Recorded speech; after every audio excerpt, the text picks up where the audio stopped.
మేడిగడ్డ బ్యారేజ్పై కొన్ని మీడియా సంస్థలు అత్యుత్సాహంతో అసత్యాలను ప్రచారం చేస్తున్నాయి. మేడిగడ్డ బ్యారేజ్ ఇప్పుడు ఎట్లా ఉందో, అంటే గతంలో మొన్న వర్షాల కంటే ముందు ఎట్లా ఉందో ప్రస్తుతం కూడా అట్లాగే ఉంది. 7వ బ్లాక్లోని 20వ నెంబర్ పియర్, 21వ నెంబర్ పియర్లో కూడా చాలా సురక్షితంగా ఉన్నాయి. ఎక్కడ ఏమీ డ్యామేజ్లు కాలేదు. ఒక ప్రచారం, ఒక విజువల్ను చూపెట్టి ఏదో ప్రచారం చేసే ప్రయత్నం చేస్తున్నారు. ఈరోజు మధ్యాహ్నం కూడా ఫీల్డ్ ఇంజనీర్లు వెళ్ళి మేడిగడ్డ బ్యారేజీని, ఆ దెబ్బతిన్న బ్లాక్లను పరిశీలించారు. ఎక్కడ కూడా ఎలాంటి డ్యామేజీలు లేవు. మిగతా బ్లాకుల్లో గోదావరి ఇన్ఫ్లో అవుట్ఫ్లోస్ ఎట్లా ఉన్నాయి అంటే, గోదావరి మేడిగడ్డ బ్యారేజ్ మీదకి ఎన్ని నీళ్ళు వస్తున్నాయో బ్యారేజ్ పై ఎగువ భాగానికి 85 గేట్ల నుంచి అన్నీ నీళ్లు కిందికి పోతున్నాయి. ఎక్కడ ఎలాంటి అవాంతరాలు లేవు.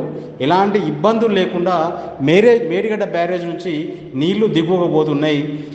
ఇప్పుడు ఈవినింగ్ వరకు మేడిగడ్డ బ్యారేజ్కి 3,40,000 క్యూసెక్ల ఇన్ఫ్లో ఉంటే గేట్ల నుంచి 3,41,000 క్యూసెక్ల అవుట్ఫ్లో పోతుంది. 16 టీఎంసీలు దాని కెపాసిటీ. 16 టీఎంసీలకు గాను అంటే ఫ్లో అయ్యే వాటర్ని క్యాలిక్యులేట్ చేసినప్పుడు ఒక 2.04 టీఎంసీలు నీళ్లు దాంట్లో నిల్వ ఉన్నాయని ఫీల్డ్ ఇంజనీర్లు ఈరోజు సాయంత్రం ఇరిగేషన్ హెడ్ క్వార్టర్స్కి సమాచారం ఇచ్చారు. ఇరిగేషన్ హెడ్ క్వార్టర్స్కి వచ్చిన సమాచారం ప్రకారం అయితే మేడిగడ్డ బ్యారేజ్లో ఎలాంటి డ్యామేజీలు లేవు.